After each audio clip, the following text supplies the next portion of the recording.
moon, often known as the Earth's moon, is the only natural satellite that orbits the Earth permanently. It is the largest planetary satellite in terms of the size of the planet it orbits and the sixth largest satellite in the solar system. It is thought that it was created when a massive rock collided with the Earth not long after the solar system first started to form, some 4.5 billion years ago. In 1610, the moon was uncovered. It is 384,400 kilometers away from Earth.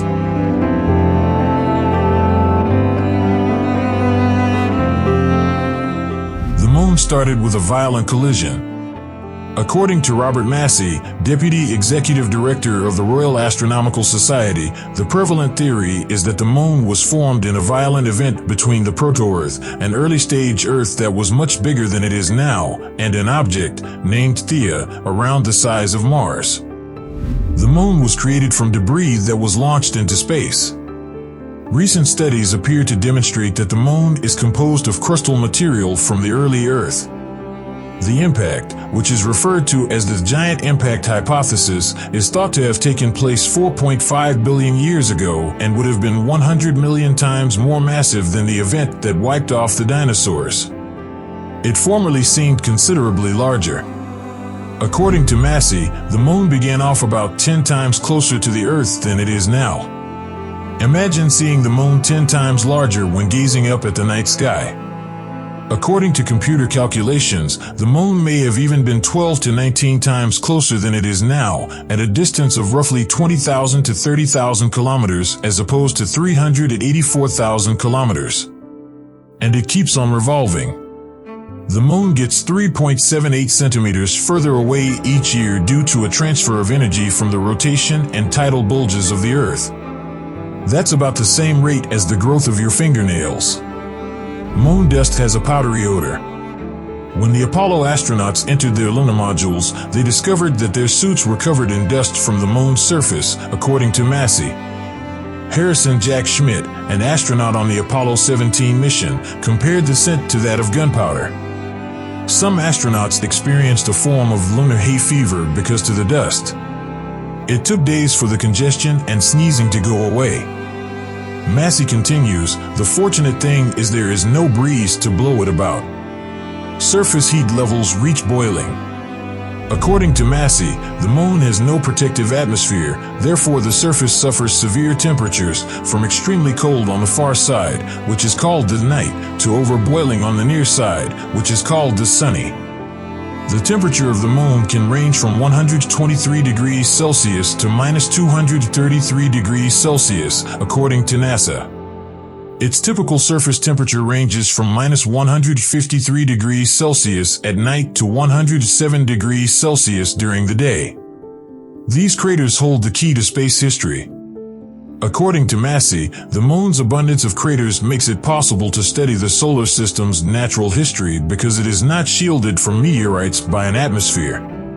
On Earth, there are 190 known impact craters, many of which are buried in water and vegetation, but there are millions on the moon, including 5,000 with a diameter of more than 20 kilometers. The moon neatly maintains immaculate evidence of old structures and craters because its surface is inactive and undergoes fewer geological events, such volcanoes or erosion, than the Earth. As a result, it serves as an excellent laboratory or repository for research on our solar system. The moon is always seen from the same side. The moon spins on its axis, much like Earth does, but because this rotation only lasts around 27 days, or roughly the same amount of time as the 27.32 days it takes for the moon to orbit the Earth, you can only ever view one side of the moon at a time. According to Massey, this phenomenon, also known as tidal locking or cog rotation, means that the opposite side of the moon was completely hidden before the advent of space travel. The far side is more cratered and rocky, with a thicker crust and less signs of volcanic activity, in contrast to the near side, which contains lunar maria, huge, dark plains that frequently conceal impact basins. Moon-related tidal bulges. Simply said, the gravitational pull of the moon causes bulges in the water on Earth, according to Massey. On one side of the Earth, the moon essentially causes water to rise, while on the other, where its gravitational attraction is weaker, the water bulges in the opposite direction. As the Earth rotates, the bulges migrate throughout the oceans, generating high and low tides all over the world. We would still experience tides without the moon, although they would be less pronounced because sun gravity also affects tides. Moon water has been discovered by scientists. According to Massey, NASA has identified water in the soil, and India's Chandrayaan-1 mission found water near to the poles of the moon. Although it's not much, you might only be able to extract a liter from a cubic meter of soil. It raises the prospect of establishing bases on the moon in the future. Christopher Columbus was saved by a lunar eclipse. The Nebra sky disk, a bronze artifact discovered in Germany and dating to 1600 BC, is the first known human map to have a picture of the moon, serving as a reminder of the moon's importance in shaping human history, according to Massey. Even the adventurer Christopher Columbus was spared famine because to the moon. Columbus utilized the lunar eclipse on February 29, 1504, which he had predicted using his almanac, to scare the local Arawak Indians on the island of Jamaica into providing food for him and his crew.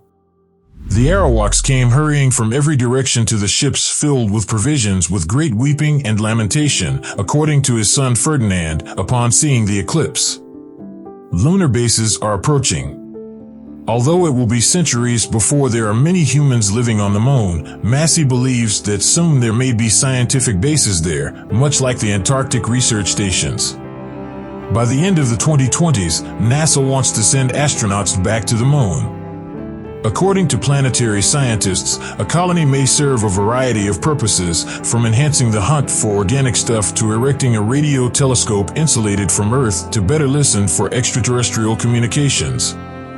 We have barely begun to scratch the surface of the moon, whose surface area is larger than both Europe and Africa put together. Moving away from Earth is the moon. The moon is indeed moving away from the Earth. Every year, it recedes from our globe by around 3.8 centimeters. It's predicted that it will carry on doing so for another 50 billion years or more. There is no atmosphere on the moon. The moon does not have an atmosphere, unlike the Earth. This implies that the moon experiences significant temperature changes and is not shielded from solar winds, meteorites, or cosmic rays. On the moon, there is no atmosphere, thus there is no sound, and the sky is permanently dark. The moon consistently presents the same face to Earth. The moon's face is always the same to us on Earth. The moon's synchronous rotation with Earth is the cause of this. Large black plains, volcanic maria, that cover the voids between the light ancient crustal highlands and the noticeable impact craters define its near side. The USA pondered dropping a nuclear bomb on the moon in the 1950s. It is true that the USA had plans to use a nuclear bomb to destroy the moon in 1950. A study of lunar research flights, also known as Project A119, was a top-secret undertaking during the height of the Cold War that was intended as a show of force at a time when they were falling behind in the space race.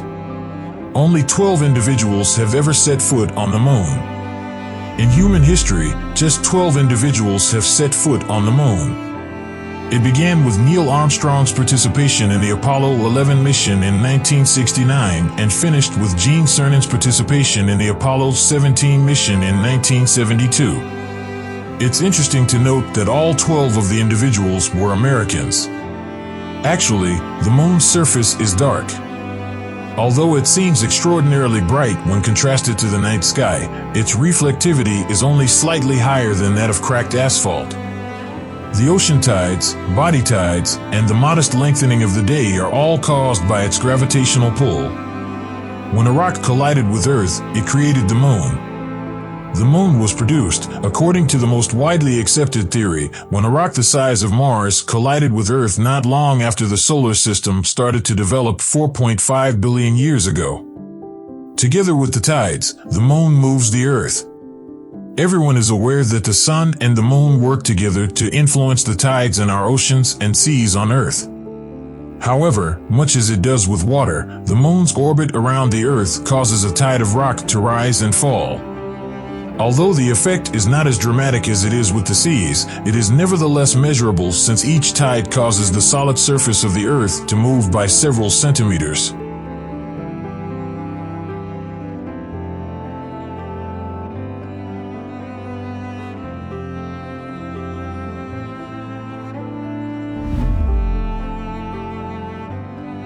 That was for today. Thank you for staying with us. Don't forget to like our video and subscribe to our channel.